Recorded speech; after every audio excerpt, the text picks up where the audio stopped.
Hey, welcome to the podcast. On this episode, I am joined by Mike from Asgard 503.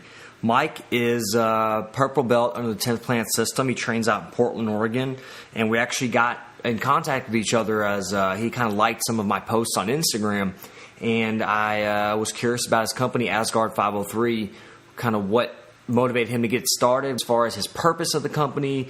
Also, I wanted to discuss Mike's growth in Jiu-Jitsu, kind of how he has developed under the 10th Planet System, because it's a little different from how I started training, because I train a lot in the gi, and 10th Planet's primarily no gi. So I wanted to kind of pick his brain about that and talk about his motivation for training and his company. And he's a guy that truly loves Jiu-Jitsu, wants to see it grow, wants to support the Jiu-Jitsu community, wants to help up-and-coming fighters and submission grapplers. And I thought it was really awesome what he planned and what he wanted to do, and his whole ideas behind his company and his Jiu-Jitsu journey. So I think it was really great to talk to him, and I hope you guys enjoy the podcast. Mike's a super awesome guy. It was great.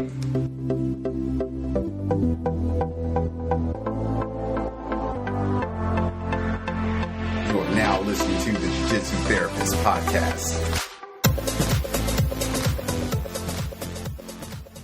Mike, how do you say your last name? Ciochon. Holy shit, I would have never thought that was...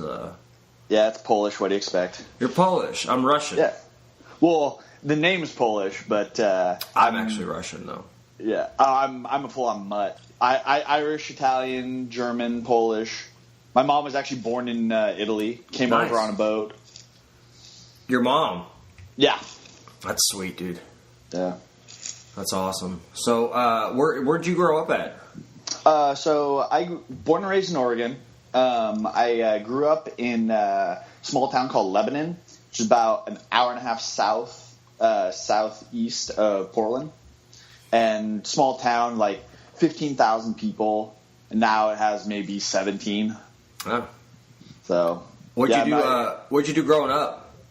I did sports. I did everything. Like I was super. I'm the youngest of four, so all my older siblings did sports. Played soccer since I was able to kick a ball. My older brother and my two older brothers taught me how to kick a ball around, and I got beat up by them a lot. And That's always fun, fun. though. That's always fun. But I did sports. I did Boy Scouts. I was in youth group. Always busy. Like I very vividly remember my mom picking me up from one event with my clothes in the car to change in the car while I went to the next one. So it was always go, go, go. So Did you go to college anywhere? So I did community college. I didn't really know what I wanted to do. And I still kind of don't. But I did community college at a local community college in Albany. I originally went to school for auto body tech. I worked in a body shop, and I took some machine shop classes and some welding classes. Mm-hmm. And that's actually currently what I do now. I weld for a aerospace company. That's cool. Yeah. So you work crazy hours doing that? Yeah. I actually work the graveyard shift. So sounds fun. Yeah, it's not bad. It's not great, but it's not bad. So how does that go with training, like jiu-jitsu? How does that coincide? So it gets really interesting.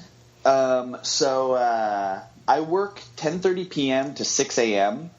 So I go to bed at 6 in the morning, wake up at like 1:30 or 2:30, 3 o'clock, get some food in me real quick, and a couple of days a week I do strength and conditioning. I actually do CrossFit at a really cool gym here in Portland called CrossFit Magnus, and then I'll go to like an intermediate class on Tuesdays, and Thursdays I usually take off, and then the rest of my week I teach class. I help teach our fundamentals program, and then I also train after that. So I try and get as much training. I train on we have a Sunday class that I hit up. It's actually what I did this last Sunday. I woke up at like 11 because I work Saturday night. I work Saturday night through Thursday night, and I woke up at 11, put on my gym gear, went to the gym, went to class for like an hour and a half, came back home, went back to sleep for like 3 more hours. Sounds fun. So yeah, it's a little bit hectic, but it's you get the training in, you get in what's important to you, I guess, right? Yeah. So like, and I'm not a 10th Planet guy. So what does a 10th Planet fundamentals class look like? What's the difference? So our fundamentals classes are we're teaching more of the basic positions. We're teaching our we're teaching.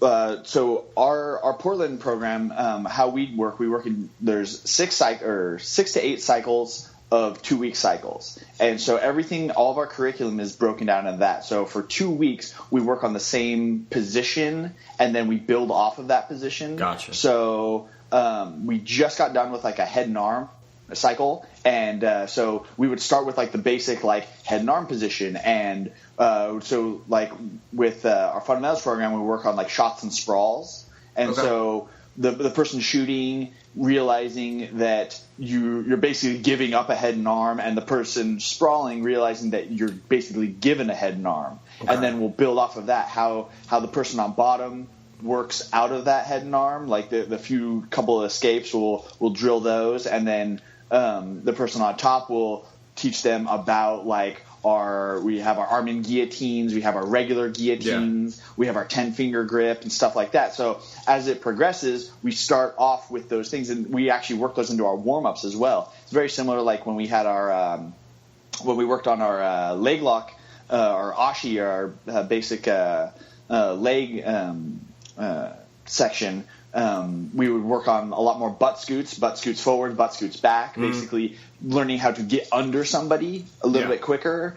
And so that's more of the basic fundamentals, is like we teach the very basic positions, and then we'll build off of that. And then it's really cool is like, even if the person comes to fundamentals and then rolls into advanced, the advanced is just more in depth on those positions and a little bit fancier stuff, a little bit more complicated stuff. Like we would say, if we were in our leg lock module, we would teach straight ankle, but then in our advanced class, we'll go into topside heel hooks, topside ashi, or double outside ashi, topside, bottom side, and we'll work more of our flows in our advanced classes, giving you, instead of just one position that we're working for, the 4 different positions we can rotate through.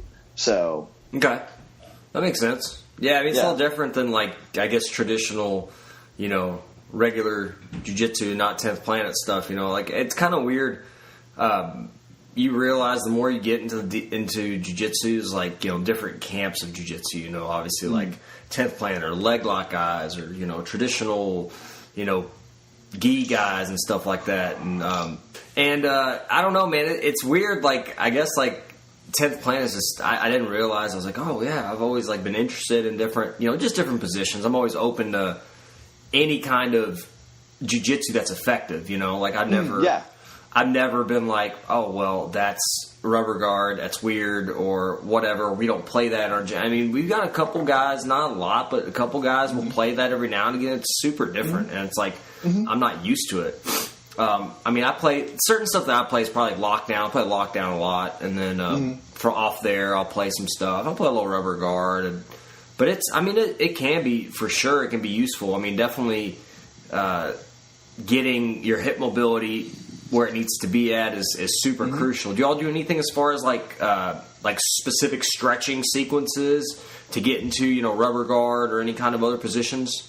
So it's really funny. A lot of people think that a lot of the more interesting positions like rubber guard has a lot to do with mobility and flexibility and stuff like that. But we actually and that's what I thought in the beginning too, because I originally, when I first started training, I trained in a small gym that we didn't even have any black belts in our gym. I was being trained by a couple of father and son blue belt, and then we would have a black belt come up once a week, Gerald Streeben out of Eugene. I've heard him. And he would come up once a week, but that was when I first started. For like the first year I was doing jiu-jitsu, he was busy off doing other things, so he didn't come up, and so I didn't even get to meet him until like a year into doing jiu-jitsu. But so I wanted to learn more about like the 10th planet system, because we worked a lot of like the very basic stuff like mount, side control, very, very, very basic stuff. Mm-hmm. And I wanted more. That's what I loved that's what I saw about the 10th planet system. But getting back to like hip mobility and stuff like that, I learned rubber guard watching YouTube. Yeah. And I'm sure a lot of people do if they don't necessarily have like a 10th planet instructor that can teach them that. And so what I learned once I learned proper rubber guard is it's not so much about flexibility. It's more about position, being able to move your hip off to the side and really cut those angles. It's very similar to like cutting an angle for like an arm bar and stuff like that. Like people think, oh, it's all strength, the strength of the legs. Well, if you cut the angle, you're not having to use so much strength. You're not going to burn yourself out as bad. But even with that, yeah. And it's really interesting. You see these people come in and they're very tight, they don't have the flexibility and the mobility. Mm-hmm. But just like anything, just being in those positions and just working the positions, everybody starts to loosen up more. And that's one of my favorite things about seeing the fundamentals classes is seeing 6 months in somebody's progression in 6 months, being able to. People start doing a lot of that stuff on their own. You see people stretching out more and then picking each other's brain of, well, what does this work? How do you stretch that out? What's the best thing to do with that? Yeah. And we're actually very lucky here in Portland. We have a great strength and conditioning program headed by one of our instructors, and he has been doing strength and conditioning for a very long time. And he has been able to put together a program to actually work with our curriculum. And so he's definitely very much a go-to for people for like when people have questions of like, well, my shoulder's tight, what do I do for that? And he would give them a myriad of things to do for opening up your shoulders, stretching your shoulders on your own and stuff like that. So what's his background? So he comes from a weightlifting and like a barbell weightlifting background and CrossFit and powerlifting and stuff like that. So, and he's been training for quite a few years doing that stuff. And but yeah, he's put together our strength and conditioning program, and I can even see like his development. Like, so we just recently had Eddie Bravo here in Portland for a seminar, and Eddie Bravo was really preaching the clinch game. Really, a lot of the stuff that he's working with is like, and he kept reiterating, is like, you need to be doing strength and conditioning. If you're not doing strength and conditioning and you're just doing jiu-jitsu, you're leaving stuff on the table. Right. And it's really interesting because I see more and more, I'm sure you see it too on social media, you see a lot of jiu-jitsu players posting about their strength and conditioning now. Like, I see like guys like Marvin Castile posting, doing his strength and conditioning. You see Tom DeBlas posting, doing his strength and conditioning. You see guys like Gordon Ryan doing weightlifting and powerlifting, and all these guys are doing that to help their jiu-jitsu. Right. So the only guy that's the exception to the rule is Marcelo Garcia. Yeah. He's just, and yeah, freaking nature. He's like, what do you do? You know, I had Bernardo Faria, you know, on the podcast a while back, and because he did a seminar at our gym, he was awesome, and it was crazy. He's like, well, I was asking, like, what does Marcelo do? He's like, he just trains jiu-jitsu twice a day, every day. And it's like, what? I mean, you know, no maintenance, no nothing. And I think it's crazy. Like, is there any certain injuries that you see, like, with people playing 10th planet type, like, those type of positions? Is there anything you're seeing, like knee injuries, like a high prevalence of certain type of things happening? So, yeah, actually, I kind of messed up my knee a little bit doing rubber guard because there's one thing that we preach a lot is hugging the knee, that over knee that goes, the leg that's gone over. I was never, so like I said, I learned on YouTube, and so I was always just holding in my, getting my good frame, but I wasn't hugging the knee. And it puts so much pressure on your knee, especially if you get like a big, strong dude that's going to blast through that, you can potentially blow out your knee. Yeah, and so that's one thing that we preach so much is like, you got to hug that knee. You have to protect your knee. And if you feel it failing, then move to something else because it's not worth blowing out. And of course, like everybody sees the neck injuries. Sure. Like getting stacked up. I just recently came off of a really bad neck injury, getting stacked up and smashed. But not necessarily like, other than like the average, like everybody sees ACLs, MCLs, stuff like that, Sure. From heel hooks, knees popping, stuff like that. We've been really lucky. We have we've done a really good job of like fostering a very healthy amount of competition without trying to hurt each other. And I think we've had like one injury, like one severe injury ever at 10th Planet. And there was a total freak accident, just like out of the blue, like it could have happened any given day, anywhere. And so we've been very, very fortunate to not have any like severe accidents or injuries for that matter. So and I think that it's also just like the mentality that we preach there and how because we're not just training partners there. It's kind of like a cool like family. Like right. One of the reasons that we had to reschedule this was so I had family in this weekend, and then I also forgot that we had a movie night last night. Nice. So yeah, we actually watched Choke, the documentary Choke. Yep.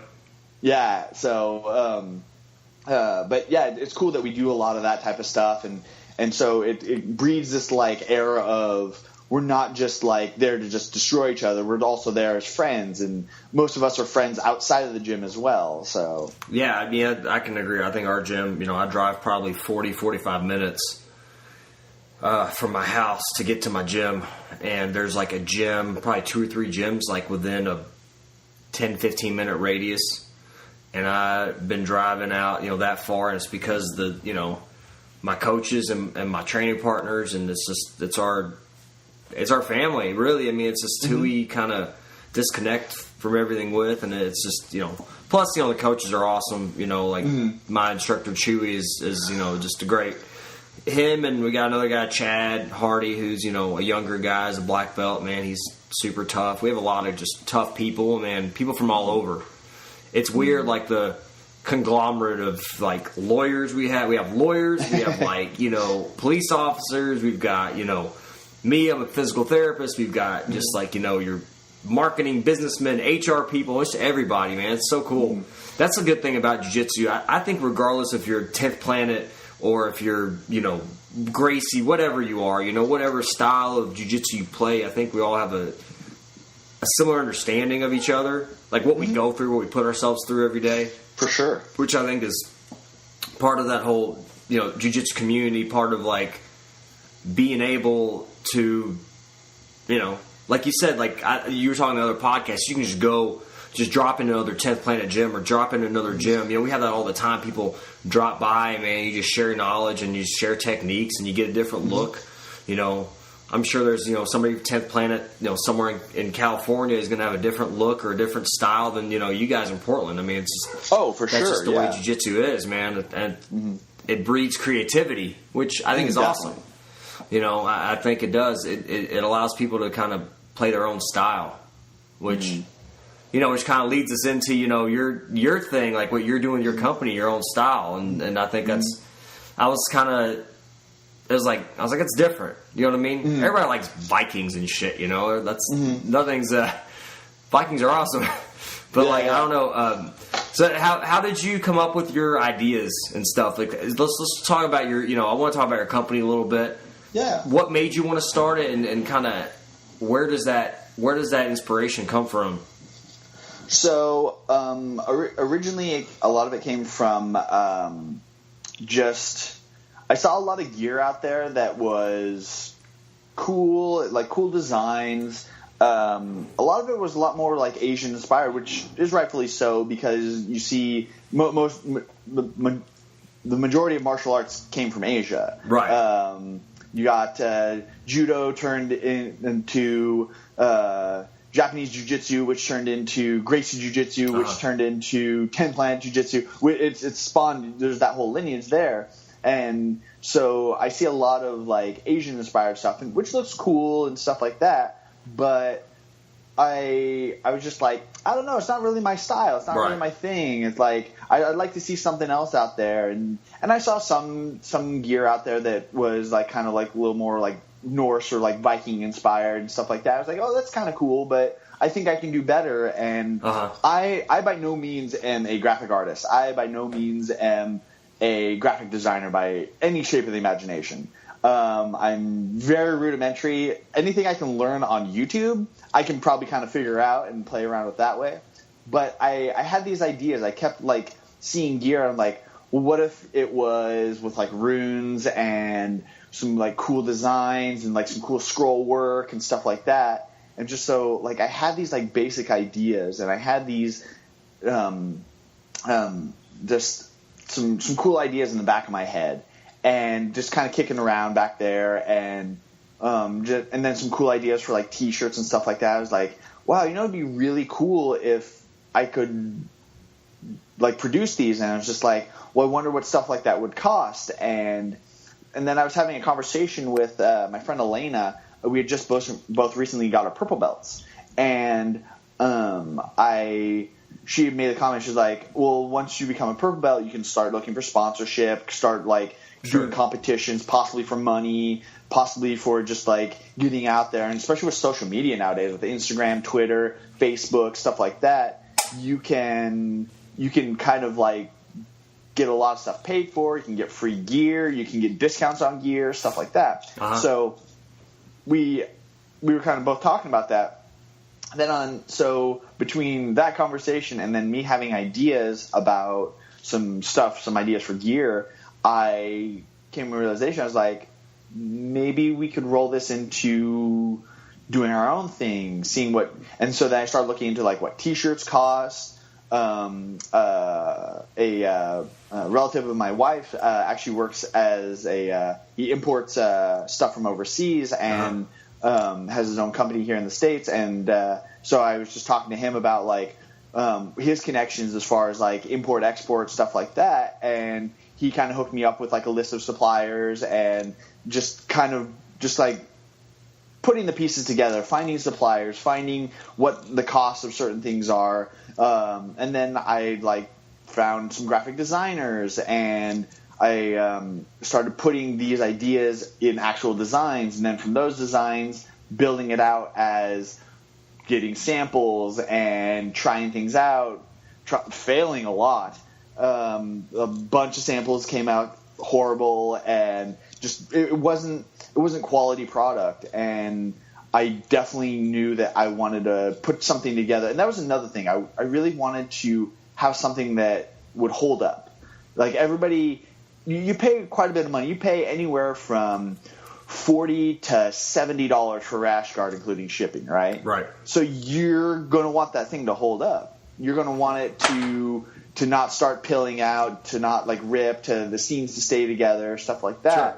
And so that's really important to me, and it's really important to us as a company, is that we really wanted to have the ability to have a quality product, have something that I would want to wear, and in turn also looks cool, that has cool designs to it, has a little bit of that Norse flair to it. And so we started putting things together, and now we have the company that we have is Asgard 503. So 503 is the area code, right, for you guys? Yeah. Yeah, we're 502. Louisville's 502. Oh, really? It's pretty wild. I was like, that's pretty funny. What was like your first idea that you kind of came up with that actually like worked out? Was like a first design that you had that kind of took off? So our brown rash guard that we have, actually the print that I have a closet full of misprints, but nice. I'll take one. When we finally got, I always joke that I want to like make a collage out of them or a blanket out of them or something. But when we finally got the print correct and it looked awesome, I was like, wow, this is awesome. This is really great. And it's actually done really well for us. Like, people really like how it looks and how it holds up. I haven't had any, and we stand behind everything that we sell. Like, if you ever have any issues with anything we sell, please contact us. Because that's super important to me, is having that customer service for people, having that ability to be accessible via Twitter, Facebook, Instagram, whatever media it is. And that's why like all of our contact info is out there, and just like let me know the second anything happens, and I will do whatever I can to make it right. Because that's one thing I've noticed as just being a consumer is you definitely see the difference between good and bad customer service. And so that's one thing I really wanted to be was have that great customer service. I don't want to have to use that. Right. I want everybody to be happy with everything that we have. So, but yeah, when I saw those the brown rash guard come out, I was very, very happy with it. It turned the coloring, everything just looked great. It was a really cool idea, and actually I have some. It actually kind of morphed from one design to another, and then when we found the right designer, he put his spin on it, and that just like really made it pop. So we're really, really happy with that. And then as far as like t-shirts go, this one right here, the Jiu-Jitsu YouTube one has been has been really, really popular. I actually just put in a reorder for it of t-shirts, and we actually are doing women's sizes now and women's cuts of t-shirts. So because I've had so many requests like, do you guys have women's sizes? I'm like, unfortunately we don't, because I didn't know how well a t-shirt would do. So now we're going to have women's sizes. So, which I'm very, very happy about and very excited to do. So what's like a good way? I mean, how do you see it growing? Like, what do you want it? What direction do you want it to go? I would really, really like to be able to sponsor as many athletes as possible, and that's another reason why I got into it. Sure, I got into it to have a successful company, but at the same time, I really like that aspect of being able to sponsor people and being able to help people grow in the sport and put some money back into the sport. And if people know that what they're buying, say you buy a $22 shirt, you know that a portion of that is directly going to an athlete that you like, or just athletes in general. That kind of makes me feel good, like seeing companies that actually give back to the athletes and like help them with their entry fees, support them with whatever they need, and just like when you see, and that's one thing that really I like, is seeing my logo on somebody's competition rash guard, seeing my logo on MMA fighter's banner. And that was one thing, like today, I woke up this afternoon and I immediately had to drive out to Gresham to pick up some fighter t-shirts, for some walkout t-shirts for one of our fighters, and drop them off to him. So it's just like doing those type of things, like seeing how like excited he saw when he saw like everything done, and it's just like it makes it a little bit easier for them. And if I can make it a little bit easier for them, that's awesome. Like how we support him, it makes his training camps, it makes his fights that much easier, it makes his overall training that much easier.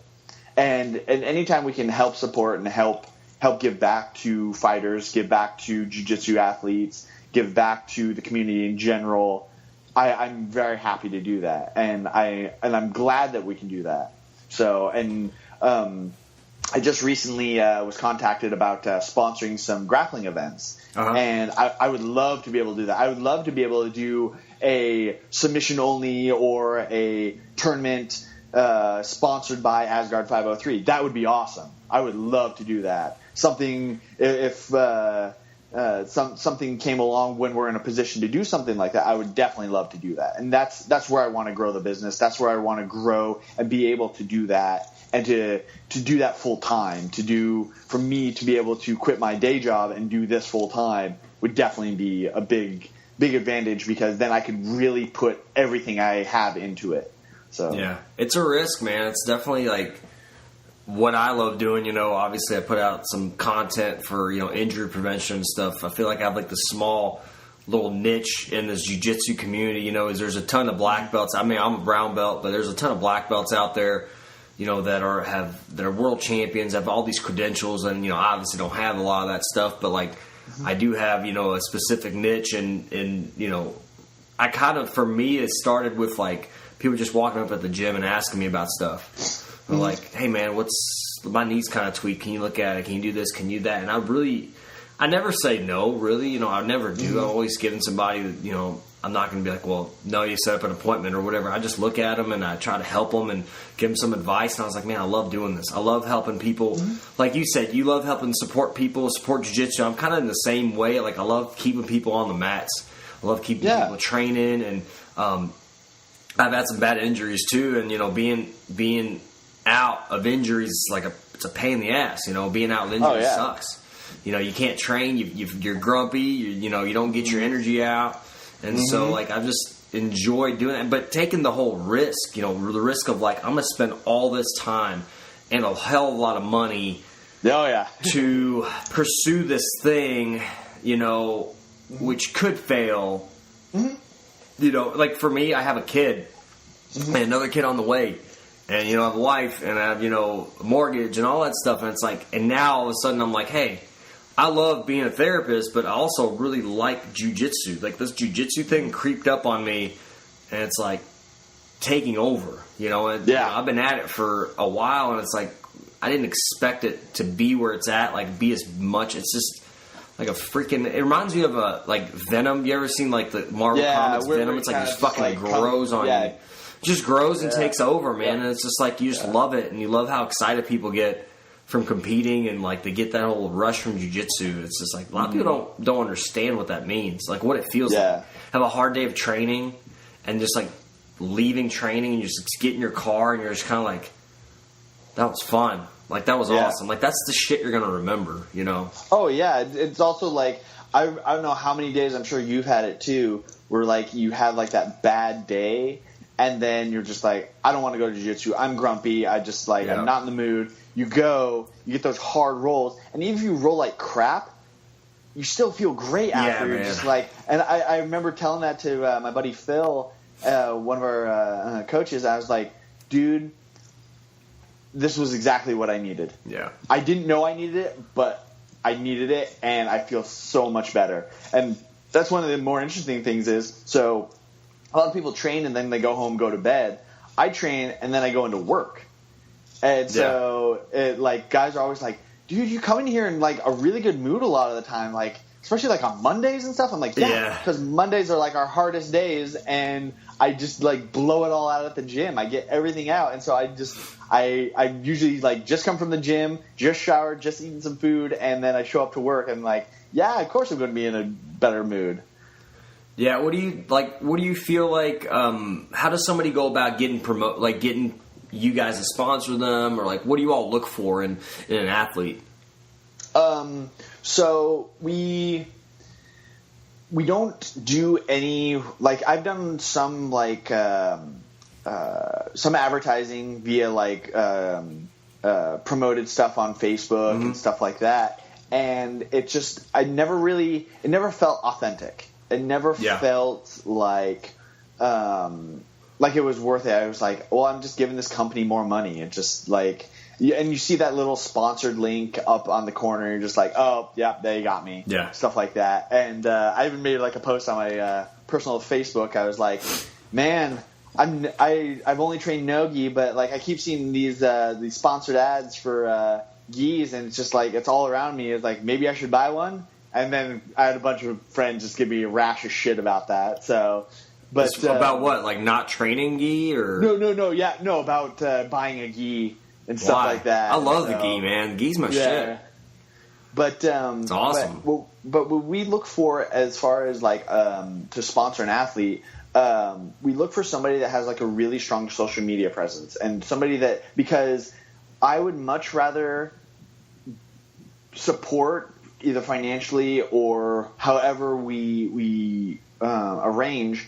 I would rather give that money or that value of money to a individual rather than a large company. Yeah. Because that company is already $1 billion company. I'd rather help out the little guy. I'd rather influx that money into somebody that it's going to help exponentially. It's going to help that one individual 10 times more than that amount of money that I would have spent on a sponsored ad. Mm-hmm. And so somebody with like really good social media presence, somebody with like, it doesn't necessarily have to be like a black belt or a multi-time world champion or anything like that. It's somebody that is putting into combat sports as much as we want to put into combat sports. That like our guy Andrew, he quit his job like 2 or 3 years ago to pursue jiu-jitsu full time. He lived at a jiu-jitsu school, literally at the LA Jiu-Jitsu club. He lived there. He supported himself by teaching privates, and everything. His whole world is jiu-jitsu. And so somebody like that, you see that, and you see the exponential growth. You see them traveling to HQ. You see them traveling to Van Nuys. You see them going out of their way to get as much as they can and train with as many people as they can and push themselves. Like he went down to Peru and competed in a tournament down there. He's gone like all over he went to Florida and competed in a tournament out there, did really well. Yeah. So he's what people would spend their money on for like a vacation, he's spending his on tournament vacations. Gotcha. And just really getting out there. Our guy, Chris Williams, he's a local athlete, pro MMA fighter. He just had his pro debut. He actually has a fight coming up this week. But he's really out there. He's a little bit controversial. He says some silly stuff, but that's one of the reasons I like him, because he's authentic. Yeah. He doesn't try and be somebody he's not.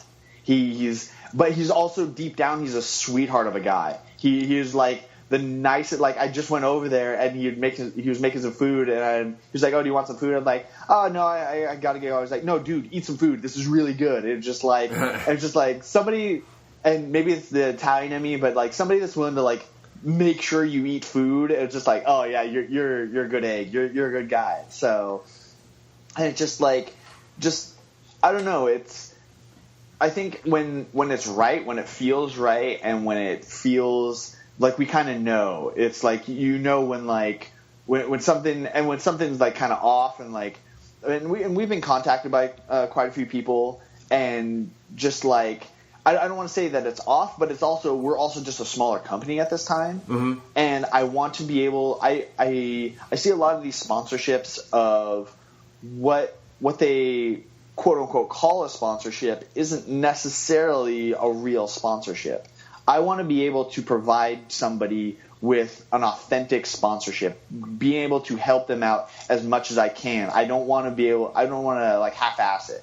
I want it to be true blue. We have your back as much as you have ours. We want to give back to you as much as you give to us, and we want this to be like a symbiotic relationship. And we want to work with you. We want to see you grow. Like in the short amount of time that we've been sponsoring Andrew, he is now becoming he's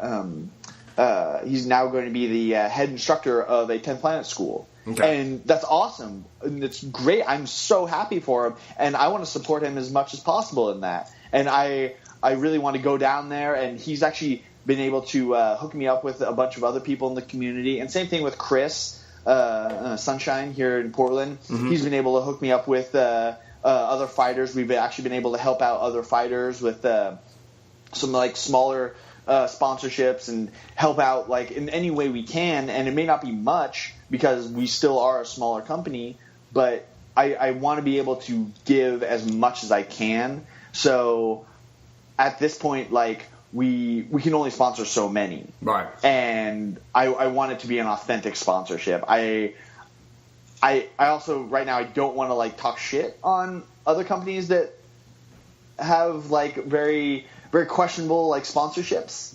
But at the same time, it's just like giving somebody a promo code isn't necessarily a sponsorship. So that's what you don't have to say any names, but what do you see as like a promo code is like, do you think that's, I mean, is that how some sponsorships are?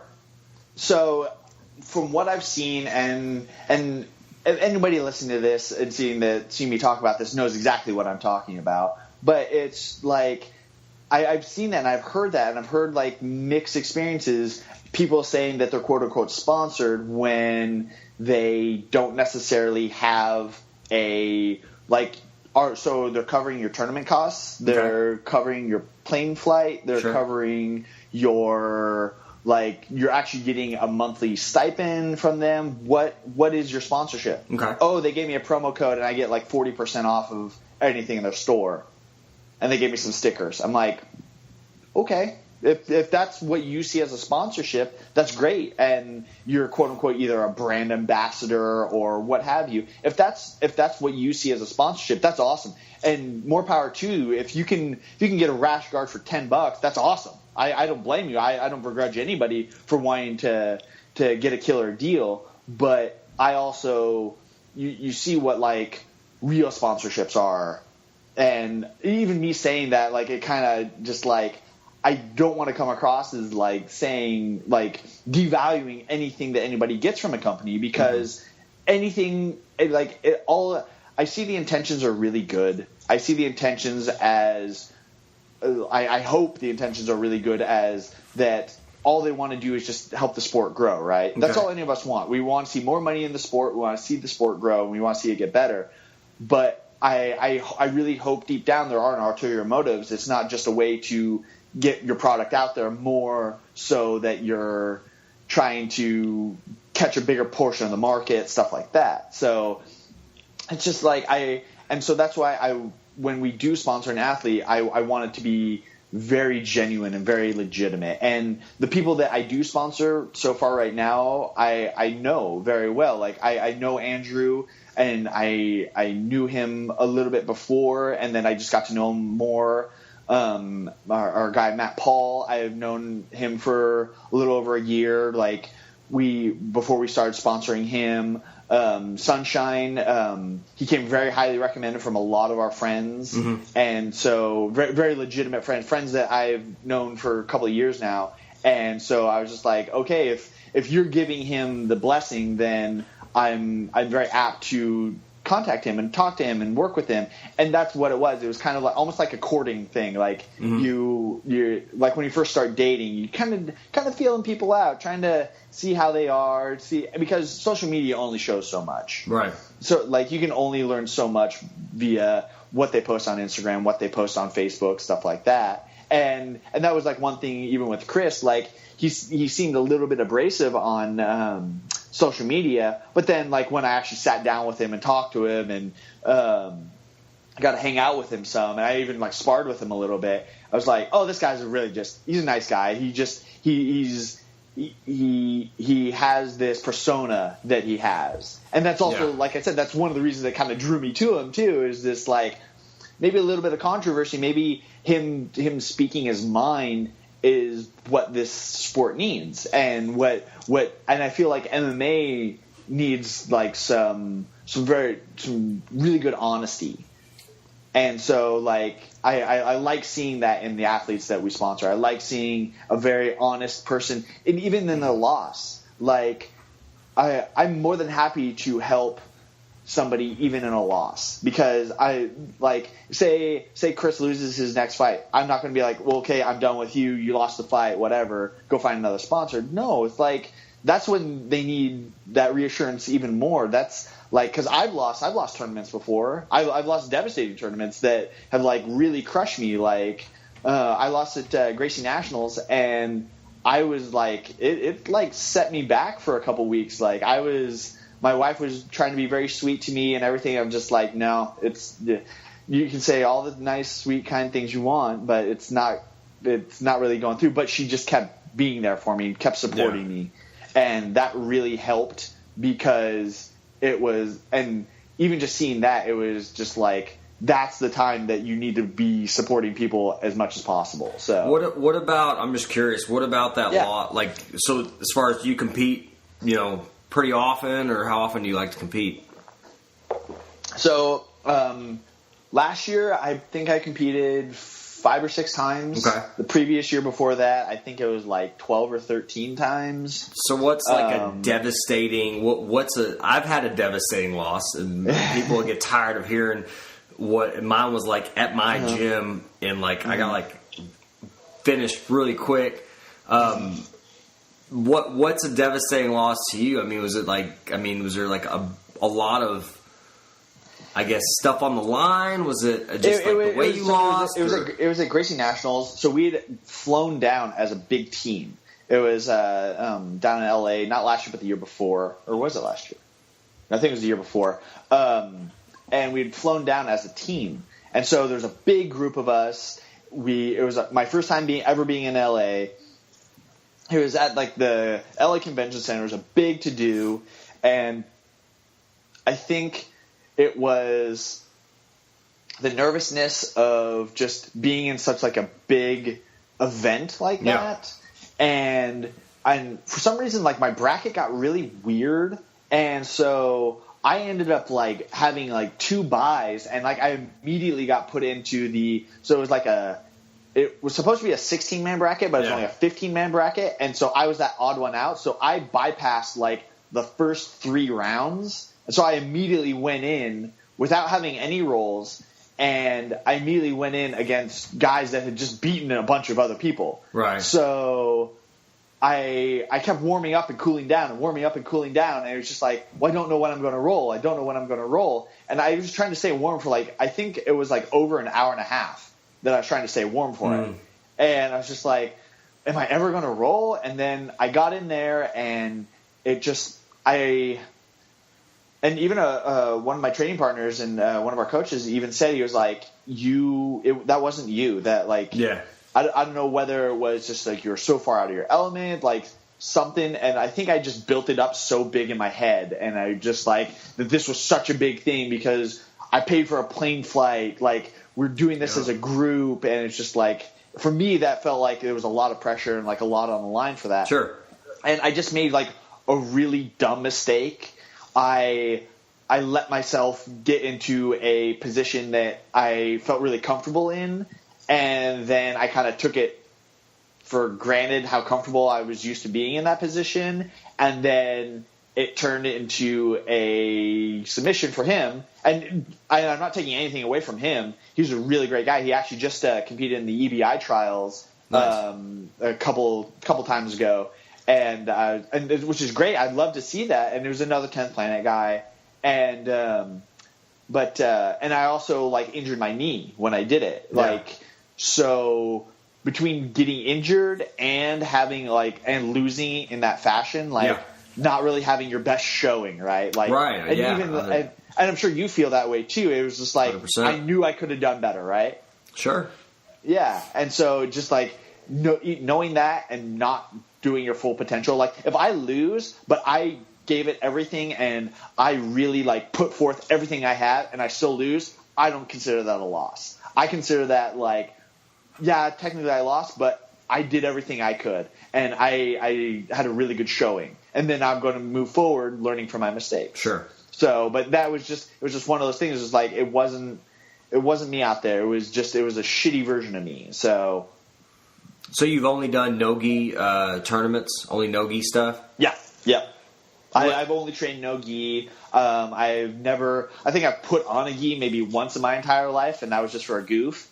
So I'm like the opposite, man. I love the gi, man. That's like what I started in, was the gi. And I mean, I do no-gi, but I definitely feel like I built my game. A lot of my game is around like the gi. And I don't know, like it's such a weird. To me, it's like so different. As I feel like the gi's like, I think everybody should do both. Like I think everybody should do gi and no gi, as I think they both complement each other in different ways.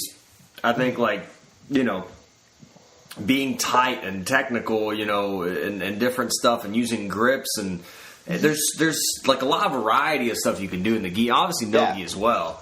I don't know, like, there's like, have you ever been curious about training in the gi? I mean, is there something like you want to get into? Like, as a purple belt, you gotta, I mean, like, I think you gotta, in my opinion, you gotta be able to do both. So I've seen, I've actually rolled with some guys. John Diggins, very accomplished black belt here, trains out of Straight Blast up here. Okay. He actually, I want to say he took gold in was it not trials, but IBJJF just recently this last year, and so I've rolled with him, and he trains gi and no gi, and I think he took gold in gi, and I think maybe silver or gold in no gi. And I've rolled with him, and he rolls both.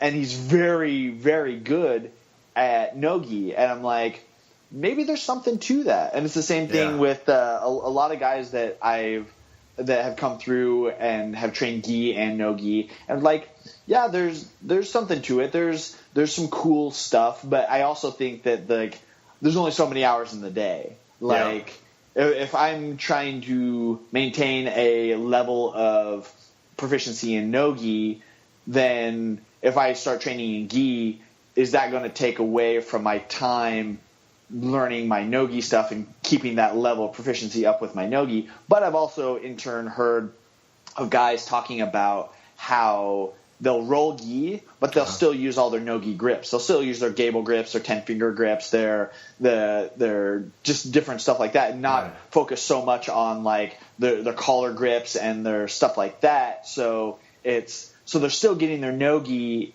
work in, but also being able to be proficient in the gi. So which I would definitely see myself doing something like that. So I think me training them both, and I definitely feel that I favor the gi more than no. I like no gi. I feel like I've developed. I started in the gi, and it's kind of where I've gotten more used to. I guess it's just my style, or whatever that is. But I think they complement each other because you have to really. You can use a lot of the same grips. Obviously, if there's a grip in the gi, like a cross collar grip, you can modify that to do like behind the head or behind the neck kind of grip. Similar. Obviously there's variations in grips and positions and what you can and can't do, but there's definitely a lot of similarities. I think they both. I think from a self defense standpoint, the gi is very applicable. For sure. Look at MMA as well. Obviously, I think Eddie Bravo developed rubber guard and a lot of those positions for MMA specific stuff to close the distance, to not allow somebody to posture up and drop down strikes and stuff. But look at the early UFCs. Look at Royce Gracie use the gi. I think it's definitely applicable for both. I think it's just. I love it because I love the variety. I love the creativity you can get from both. Watching Gordon Ryan, how good he is in no gi, and then watching some of these guys that are just phenomenal in the gi. Bernardo Faria has just got such an unreal game, Z-guard, and he just plays all kinds of awesome stuff. And I just think there's such a lot of those guys. I think they complement each other. I guess what I'm trying to say. Well, I love it. Like Meow Brothers, you look at Keenan Cornelius, you look at Andre Goval, you look at they're all very accomplished gi athletes, but they also can transfer that over to no gi. Yeah, so for sure. There is something to it, and I'm like I don't judge anybody either way, and I don't I'm a fan. Like I will watch gi stuff. Sure. I'm very impressed when they do crazy stuff, like when they're grabbing the bottom of the lapel and they're wrapping it around the opponent's head, and it's just whoa, fun, that's man. So cool. It's fun. And I like gi or no gi. I appreciate it either way because it's still jiu-jitsu. It's still ground fighting. It's still, and just like I appreciate sambo, I appreciate wrestling, I appreciate I appreciate catch wrestling. Like you see with Josh Barnett, he's technically a catch wrestler, and so, but he submitted Dean Lister. I mean, come on, one of the most accomplished grapplers of our era, and he submitted him with a catch wrestling compression. So I mean, it's no matter what it is, it's this awesome sport of grappling. It is what was it? Ben Rothwell got him the go-go choke or whatever. Mm-hmm. Yeah, got Josh Barnett, dude. He's just an absolute stud. It's insane. Yeah, it's insane watching some of this stuff. It's so great seeing super high level stuff like that, and even when you see guys like Damian Maia doing a super high level jiu-jitsu in an MMA setting. That's so awesome to see. It's just so awesome. Great. I mean, watching Damian Maia or watching, Jacare or just, man, it's nuts. I think somebody that's got really unreal jiu-jitsu is Mighty Mouse, man. For me, he is like one of the right? absolute. He's one of the absolute, just like the most well-rounded athletes. Like just everything, he can do everything. It's insane. Yeah, and which really sucks because I wish he got more. Like I wish he was a bigger guy because if he was in the 170 division, he would be as big as GSP because of and had the run that he's had in the 170 division. He's more exciting. Oh yeah, for sure. But I think he just doesn't get the accolades that he gets because he is a smaller dude. Because like the average person, so I always judge it off of like what my wife knows. If somebody is a well-known fighter and not, and so there was this big thing about who was it? It was the GSP Michael Bisping fight. Yeah. And there was a talk about like there's a reason that he doesn't necessarily want to fight Yoel. Whatever reason it is, but it was the draw because I asked my wife, I was like, so do you know who Yoel Romero is? She's like, no, I have no idea. I was like, do you know who GSP is? She's like, oh yeah, I love that guy. He's great. We used to watch him when he fought and then he retired and it sucked and it was all sad and like, and you know who Michael Bisping is? Like, yeah, I've heard that name before. Yeah. And I'm like, there's a reason for that. There's a reason that Bisping wants a GSP fight is because more money. It's easier fight. Exactly, and especially now that they negotiate points on the back end of pay-per-view buys, a GSP fight is going to bring in 10 times the amount of buys as your Romero fight. Yeah. And I don't blame Michael Bisping for that at all because he maybe has 2-3 more fights in him, possibly. I don't even know how long his contract is, but like, and it's the same thing. Like people talk about like even in jiu-jitsu, certain athletes possibly ducking each other or just like I don't know if it's really gotten to that point yet where if jiu-jitsu is big enough to like be ducking somebody at like I don't know how much these guys are getting paid when they do these events like when you're putting up like I know that it's kind of one thing that I appreciate from Gordon Ryan is that he posts he's like, hey, we'll do this fight, I got a guy willing to put $25,000 on this fight right now. Let's do this. And it's just like, wow, he just let the cat out of the bag how much somebody's getting paid. I'm like, but that's cool that somebody's willing to put up that much money. I appreciate what he's done, what the Danaher guys have done as far as putting all this money into this sport. Guys didn't used to get paid. Like you go 5 years ago, 6 years ago, guys weren't getting paid $20,000, $30,000 to do a jiu-jitsu tournament, a one-day tournament, or a one match, like one super fight. Now guys are making cash. Even the lower level guys are making cash.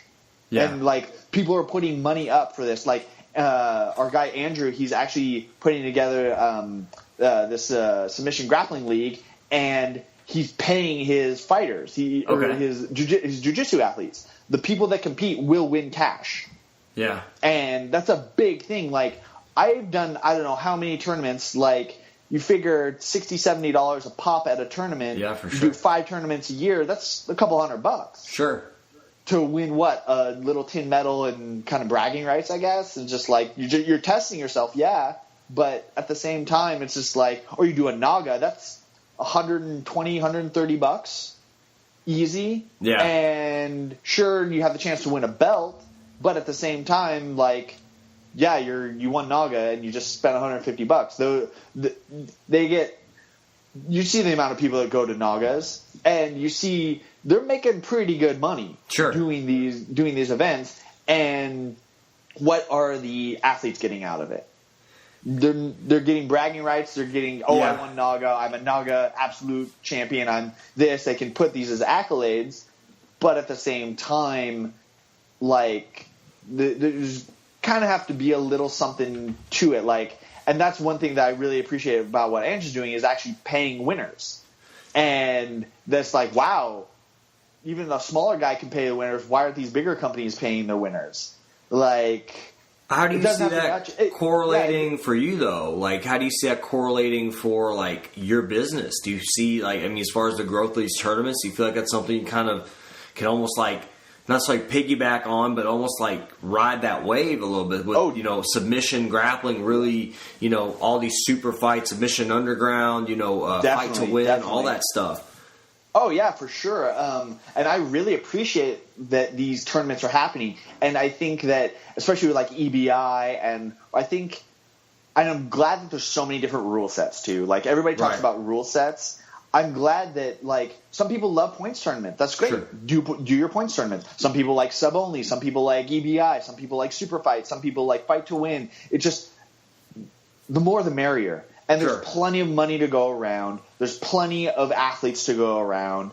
And that's another thing I've noticed. I've noticed there's, maybe it's just the world I'm in, but I feel like there's a lot of jiu-jitsu athletes out there. Yeah. Like more It's than gotten- you would think.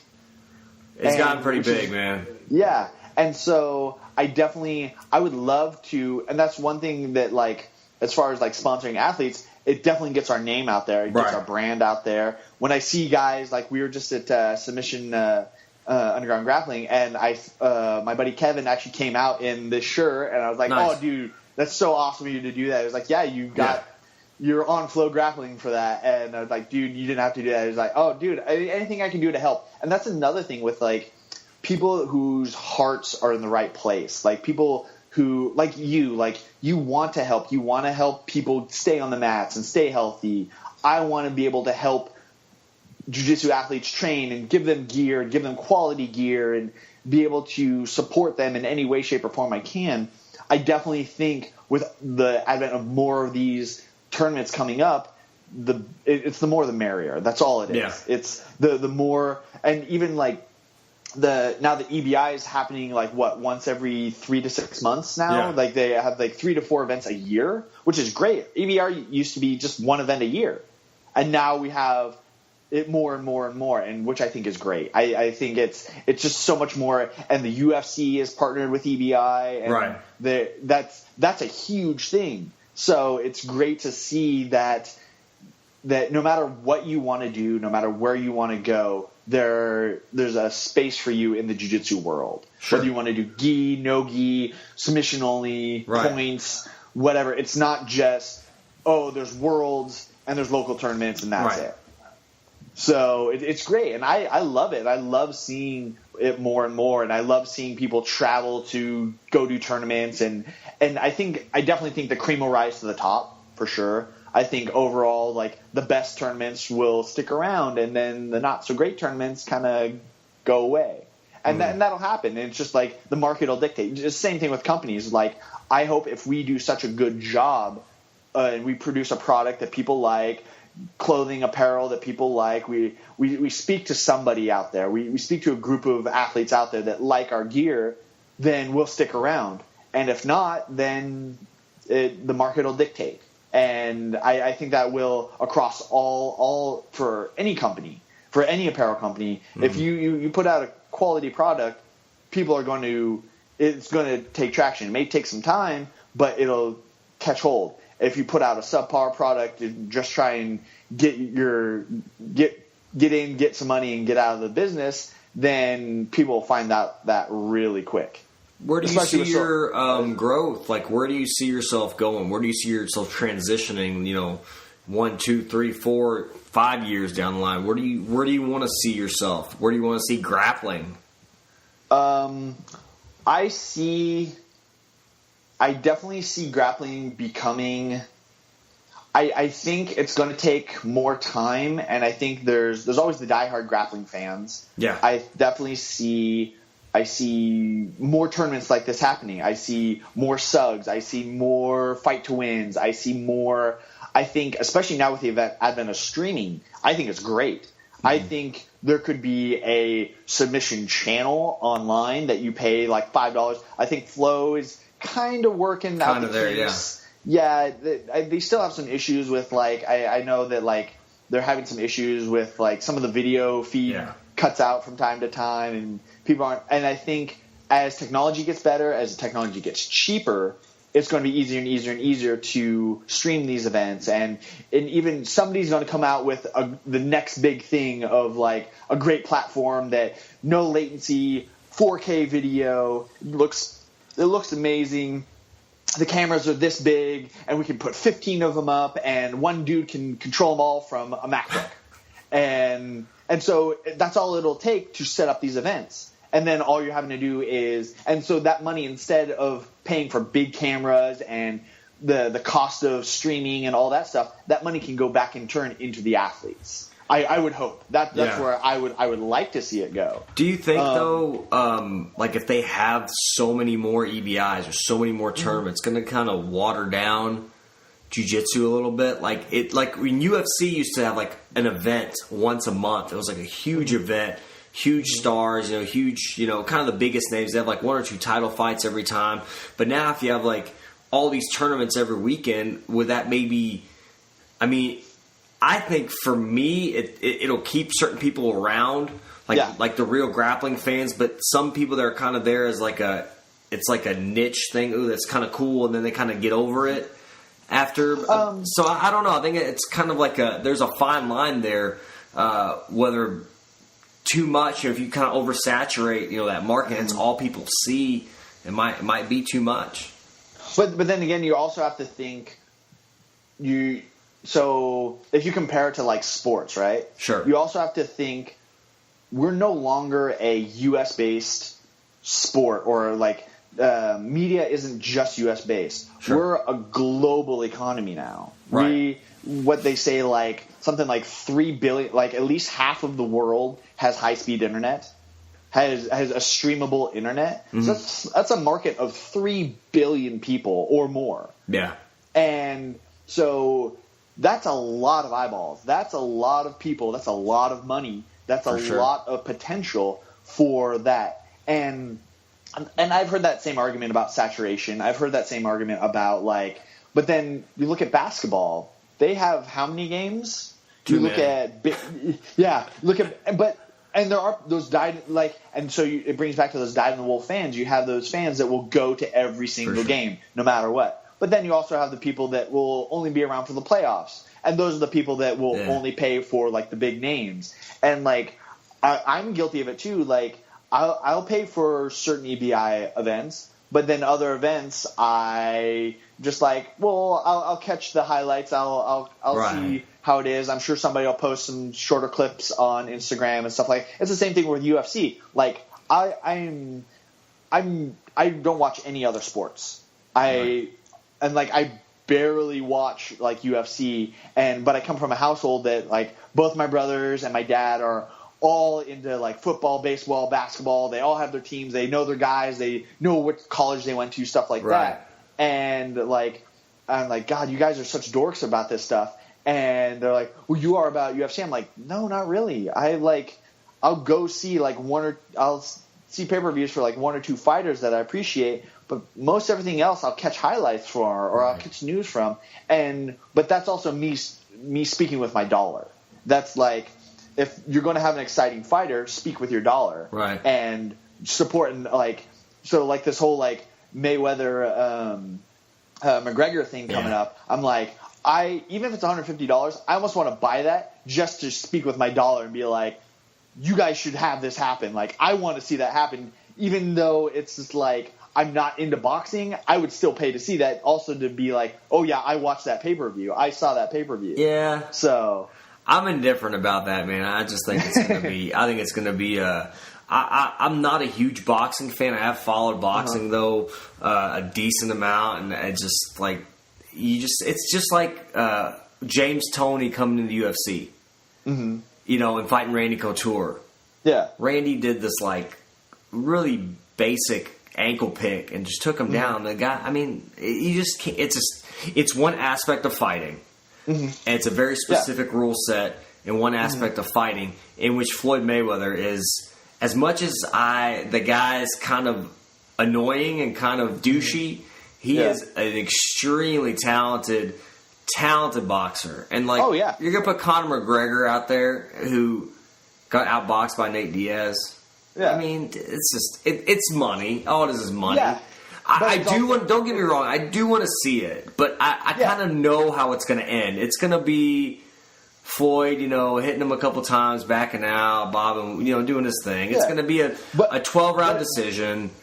But if you watch it, you're going to be able to be oh yeah, you're going to remember that fight. Right. Just I remember the Katzengano Ronda Rousey fight. Yeah. Like, I remember watching that fight. I remember watching the Nick Diaz GSP fight. Yep. I remember that fight because I paid money to watch that. So I had like a vested interest in that. And I'm just like, oh, I'm getting everything out of this fight I can. And I'm just like, oh, I very vividly remember these things. Yeah. And so I think that's also like when you almost kind of have a little bit of skin in the game when you pay for something like that. Like, I want to see that.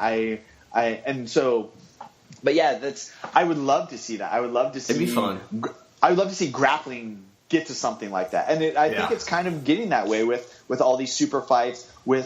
And take it or leave it, but I definitely feel like the Danaher guys are a little bit kind of mad scientists as far as it comes to like social media, because one guy posts one thing and it becomes a gigantic shitstorm. Well, yeah, and he wears a crown. Gordon Ryan wears a crown, or they all got their thing. Like, Gary Tonon's got his weird facial hair, his mustache, or whatever he does. Yeah. But the thing is, man, like, he'll take any fight, and I love that. Like, a lot of those guys, they're very, very talented.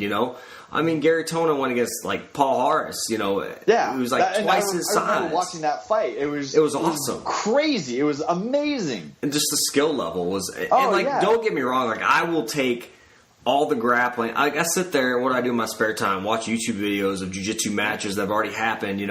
For me, I'm just saying for like the casual fan of grappling or whatever, which I don't even know if there really is. There's really, if you look at a typical MMA fan, in my opinion, they just want a knockout. Like, they don't get that excited when they go to the ground and there's a lot of ground fighting, and that's what I enjoy. I get excited too. The knockouts are great. It's always fun. And for me personally, like, I will watch every single grappling event, like, every day. Like, you're talking about a grappling channel, that's my shit. I would watch that. I would be like, yeah, all right, let's do that. Because it would be great if like there was a source, because there have been so many times I've heard people talking about like different grappling matches. I'm like, I want to see that, and I go to YouTube and it's not there. I'm like, and so then I have to go to like some weird like Russian website, and I'm just like, ooh, do I want to click on this link or not? And it might be porn. Yeah, you never know. Yeah, or I may like end up. It's a win-win. Yeah, they may end up like hacking my computer or something. I want to be able to. I really wish there was like a source that you could like see whatever match you want, and even if it like costs money, like.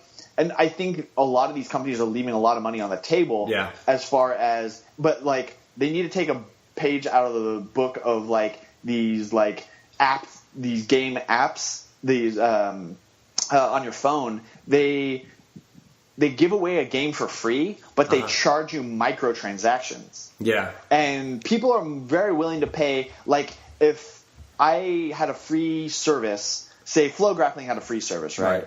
And, wow, this is just coming off the top of my head. Say they had a free service. Yeah. And they charge 50 cents or $1 for, and they gave you like a bunch of free content, a bunch of like they'll keep videos up like of grappling tournaments. They'll they'll cost like $5 for like the first month after it is, and then after that it goes down to $1, and then after that you can like 3 for like $1.50 and stuff like that, and like but then still have like a bunch of like much older stuff that is like free, and because hosting and all that stuff costs money. Sure. But at the same time, giving away some free stuff and some good quality content, and having just like a Rolodex of like, you could just type in Dean Lister and a list of all of his matches come up that are recorded. And you're just like, oh, I hadn't seen this one. Oh, who's this guy? And then you can kind of go down a wormhole of, because that happens to everybody that gets on YouTube, right? You look up Keenan Cornelius and you see 15 videos, and then you see, when did he fight this guy? Oh, he competed against this guy. Oh, who's that guy? Oh, I'd never heard about that guy. And then you discover somebody else, and it just kind of bobs and weaves, and then you're watching cat videos. But at the same time, like, if you could just have a source of just grappling, it's just, and I think Fight Pass kind of does that. Right. And I think they're wanting to do that. But I still think for me, I'm not going to pay for Fight Pass. For me, it's not worth it at this time to pay for Fight Pass.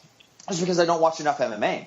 Yeah. I want to see like pure grappling. I want to see, and until Flow can like really put something together in a better package with not having to worry, and I think they're doing. I think as far they're still a fairly young company. It's very similar to like Budo Fights or like any of these like smaller entities. I think Flow is doing a really good job of like kind of building their brand, and sure. They have a ton of great content. They put out great articles. I repost them on Asgard all the time. I follow them on Instagram. They have cool like little snippets and stuff like that, like little Instagram videos, and I love that about Flow. That's one of the reasons I follow them is because they were putting out a ton of great content. Yeah. And I definitely see the more eyes that they get on that. And I've even had friends that, like, I posted stuff on my personal page on Facebook, and they're like, that was a crazy video. Like, what was that? And, like, I kind of explain them. It's just like, so somebody totally out of the market seeing submission grappling and just like, whoa, that was crazy. Or, like, different people that have kind of, like, got little snippets from social media. And who was that girl? I forget her name. I think her last name started with a B. But like she submitted, like she was wrestling around. She was using Jiu-Jitsu. It was this like 15-year-old girl or 14-year-old girl rolling around with these boys and like submitting them like nothing, really? like they're pieces of paper. And then she ended up like kind of getting some traction with that, and like her video had like more than 1 million views in like less than a month. So it's cool seeing that, and that's another cool thing about social media is like you have, or like 10th Planet guy Marvin Castile, he had that Wicked Imanari roll, and that thing got reposted. Yes. I want to say 12 million views, just his Imanari roll into submission. And look at what that guy can do now. And he's a very accomplished grappler. He's a HQ brown belt. He teaches seminars. I see him being able to like travel around the world even teaching these seminars, which is great. And that just means more money into the sport. And overall, I think that's what I want to see. That's where I see submission grappling. I want to see more money go into the sport. Yeah. I want to see more people being able to make money off of the sport too, like you, like what you're doing. I want to see podcast. I want to hear more podcasts about jiu-jitsu. I want to hear different people's take. I want to see content from you about and reposting. I want to see people reposting your stuff about like, oh, I have a tight hip flexor from doing a lot of really tight closed guard stuff. How do I open that up? What are some stuff that can keep me on the mat? Stuff like that. Yeah. I want to see content because now that we have cell phones and iPads and everything like that, we're constantly being inundated with content, and I want it to be quality content. Right. I want it to be accessible, and whatever it has to do with grappling, I want it to be out there. And I think as the sport grows and as social media grows, and as we kind of figure out this weird, crazy thing that is social media, I want to see that get bigger and bigger and bigger. Right. And in turn, I want to be able to help support people with my company. And so across all platforms, you asked like where I would see submission grappling going, where I see the sport going. I see it becoming bigger. I see it becoming a bigger influx of money. I see it becoming just something so much better than it is, and just growing better and better and bigger. Especially as like all these kids, you see kids nowadays that are 10, 12, and they're hitting flying arm bars. They're doing crazy submissions. Wait until those people, or even like Nicky Ryan. Yeah, the kid's unreal. 15, and he got second place in Worlds, I believe it was. So it's just like, what's going on here, it's dude? Nuts, like, yeah. The level, awesome. like I love that. The growth, like the exponential growth of jiu-jitsu, like the level of jiu-jitsu, is just like, like you said with social media and with YouTube and all this stuff has been like, it's just exponential every year. There's new techniques and kids that are younger and better and like doing stuff. I mean, I didn't do shit like that when I was like a white belt. I was like, I was playing closed guard and, throwing up rudimentary triangles and stuff, and like I wasn't doing all kinds of barambolos and all kinds of crazy shit like that. You know, it's just it's cool, man. It's just cool. The evolution, whichever way it goes, you know, the more the better, in my opinion. You know, I like to play devil's advocate and just like get people's opinions on stuff. But for me, the more grappling events there are, the better. The more people get into it, the better. I mean, the better the competition, the better the skill level.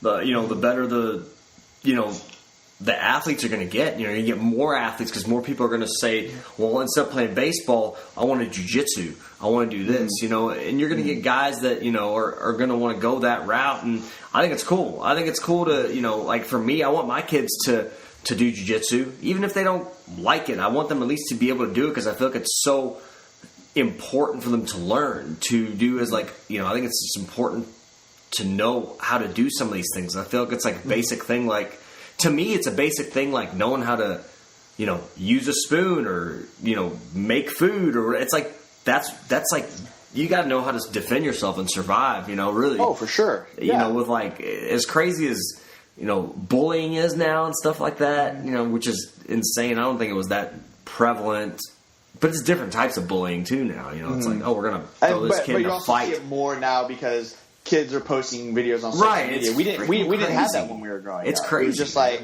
but at the same time, like, I love that I think it's our generation, yours and mine. I think it's the younger generations that doesn't have this famine mentality that the older generations did. That like, oh, I'm the only one company out there. I don't pretend that there's a dozen more companies that do very similar stuff that I do. I'm just like, no, there's plenty of market share out there for everybody. Yeah. Like, I'm totally okay with the other companies that do similar things, and that's great. That like, that just makes me. It's the same thing with jiu-jitsu. Like, if somebody beats me, I don't feel like, oh, there isn't a famine mentality in jiu-jitsu. I think jiu-jitsu breeds that. It's like, oh, I screwed up. That's just going to make me work harder. Sure. And like you see that with anybody that like loses a match or loses a tournament, like you see them come back in the gym and they're like, oh, they're taking that out on everybody. They're going to be training twice as hard. They're going to be working their strength and conditioning. They're going to be doing all the things that they think contributed to that loss. And it just makes them hungrier and hungrier and hungrier. And I think the same thing goes for me, like as far as our company, anytime I've come out with something and it didn't do well, I'm just like, oh, okay, I'm going to learn from that mistake and move forward. It's like, what is it? No losses, only lessons. And so, and that can be taken into anything you do. It's like, it can be taken to your work. It can be taken to your relationship. Like, and that's what's so great about jiu-jitsu as well. It's like, my whole life is like kind of revolved around my jiu-jitsu. And I always tell my wife, I'm like, okay, it goes you, then jiu-jitsu is a very close second, and then everything else behind that. So it's just like you can see the passion in somebody, especially like you. You can see that nobody's paying you to do this. You're doing this because you love jiu-jitsu, because you love the sport of grappling. It's awesome. Yeah. It's the best thing ever. It's the best thing I've ever done. I know, right? And it's just fun. And I came into jiu-jitsu later in life. I was 26 when I started. Yeah. And I'm 32 now. So it's like, they always say, like, it's like those memes. When's the best time to start jiu-jitsu? When you're 5 and now. Yep. So it's just like, and that was like my, and that's whenever people ask me about jiu-jitsu, I'm like, do it. Just do it. And like, nothing's stopping you. You're the only one stopping you. So, but yeah, it's great to see that in the community. And that's one of the reasons that like, I definitely value my jiu-jitsu friends a lot and my strength and conditioning friends a lot, because everybody's striving for this goal and everybody's striving to help each other out and to grow as a group. Right. And I think as long as submission grappling keeps that mentality, if that good part of jiu-jitsu sticks around, I definitely think jiu-jitsu as a whole will be a great. It'll definitely grow. As long as we don't get in our own way type thing. Right. As long as we don't start that famine mentality, if we don't start talking smack on each other in a non-playful way, if we don't like what Gary does and Gordon does, they kind of toe that line a little bit, right? But at the same time, they're kind of playing the heels as far as like old school wrestling. They're the heel, and then you have these good guys that like. But there's got to be a little bit of an ego with it. There's got to you kind of have to have that mindset. It's like the same thing with like Connor. Like he has to have that win-win-win mindset. Like I'm the best there is. Right. To like get in a cage to compete in front of hundreds, if not thousands of people, you kind of have to be a little bit kooky. You kind of have to like. I've yet to meet a submission grappler that wasn't a little bit off in some way. Yeah. But it's fine. That's totally cool. Like I embrace that. I love that. I love that about submission grapplers, that we're all a little bit weird, but we have this one common thing that we all love. So right. I hear you, man. Yeah, that's awesome. I mean, I appreciate what you do, man. I think it's awesome. I think it's great that it's hard to. Say like I'm gonna do this, or I'm gonna start this, or I'm gonna because there's more often than not the high rate of failure is more prevalent than the rate of success. So more people. So it's hard to I think about what other people are gonna think about your product or what you put out, or about your opinions, and so that's kind of you almost have to like be really you got to go with the flow of stuff, It's hard. It's hard because everybody's got an opinion, especially with social media the way it is. Yep. Every asshole with a keyboard has got something to say, and they will, because they don't care. The repercussions aren't as bad. But when you're out there, that's the thing I respect about, like, for example, you and your company is you all putting yourself out there, and you're trying to help people and trying to grow jiu-jitsu, and that's the most important thing.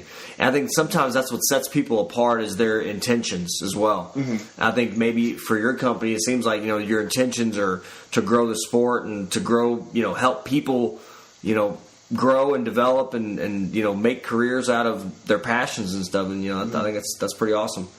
Mm-hmm. It's pretty special, man. So. Where can I know you probably got to run, man? Where can people get a hold of you and what? Across all social media, we're on Facebook, we're on Instagram, Asgard 503. Simple Google search will come right up. Our website, and there's links on our website to everything. We're Asgard 503 on Instagram, Asgard Apparel on Twitter. If you message us. We'll definitely message you back if you have any questions about anything.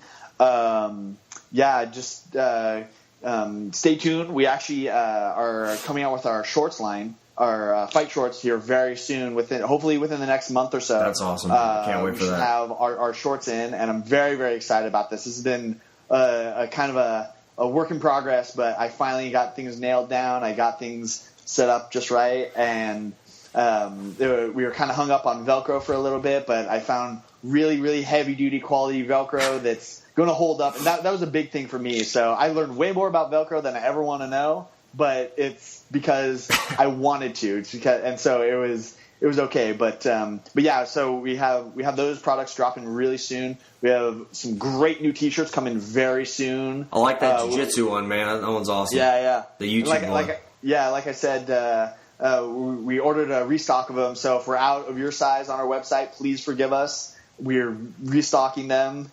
We have a bunch more T-shirts coming out. We have some rash guards coming. Hopefully very soon. We're finalizing some prints and some coloring issues with those, and we want to get them just right. And I'm kind of OCD when it comes to that type of stuff, but please just bear with us. Rome wasn't built in a day, and so just give me some time, and I promise you we'll have some killer gear out there very, very soon and everything. So just like us on Facebook, like us on Instagram, and feel free to say hi to us and message us. I try to stay really engaged with everybody, but across all social media platforms. That's awesome, Mike. I appreciate it, man. Yep. It's good. It's been a pleasure. I think we'll have to do it again. I want to see where both of us end up here in the next couple months, and hopefully we'll see how all your. Are you planning on competing anytime coming up? Got any tournaments there's actually on the horizon? There's another Gracie tournament down in LA that I want to go to. I haven't decided whether I'm not competing. I feel like I want to. There's another local tournament coming up soon Which I definitely want to do. I was out of town for the last one, so I definitely want to get in there and get back in there and do my thing. So awesome. Awesome, Eugene. Thank you so much for letting me come on and talk a little bit. It's fun, dude. We'll do it again for sure. Yeah, definitely. I appreciate it, brother. Have fun at training. Yep. All right, Talk to you later, man. See ya. Thank you to my guest, Mike from Asgard 503, for joining me on the podcast. Also, thank you guys for tuning in, and make sure to check out other podcasts on jiu-jitsutherapist.com. Make sure like the podcast, leave me some reviews, and I appreciate all the feedback. If there's anybody you all are curious to hearing me talk to or interview, please let me know. I'd be more than happy to discuss and learn from all kinds of different people. And thank you guys for the support. I appreciate it. Make sure to subscribe on YouTube and enjoy the videos. And if there's anything you guys want to see on the injury prevention videos or stretching exercises, send me a message on there. Again, thank you guys, and I'll see you next time for another podcast.